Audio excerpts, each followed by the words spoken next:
clues, we know we are going to get the assailants.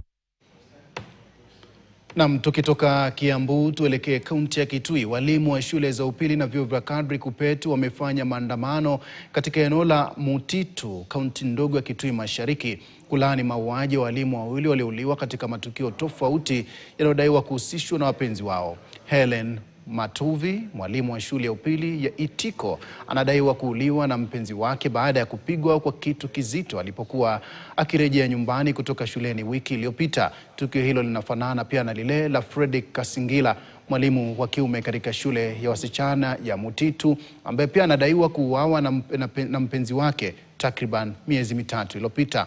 Wakiongozwa na katibu wa KUPPET tawi hilo la Kitui, Philip Maanzo, walimu hao walilaani vikali matukio hayo mawili. Kitendo ambacho kilitendeka kwa mwenzetu cha mauaji ambayo alitendeka papa hapa tulipo, alipata mauaji, alifanyiwa mauaji ya dhuluma kubwa na uchungu mwingi. Tumetoka nyumbani hivi sasa na tukajulishwa na familia kwamba alipigwa kwa nyundo kichwani na akapasuliwa kichwa. Kwa hivyo mwenzetu alipoteza maisha kwa uchungu mwingi sana. Walimu tunasema kwamba ikuwe kwamba ndoa kabla ifike tuseme tunachunga ndoa, kwanza tuchunge maisha yetu. Kama walimu wa Mutitu tunasikia hatuna usalama wa kutosha, hata tunafanya kazi katika mazingira ambayo inatia hofu.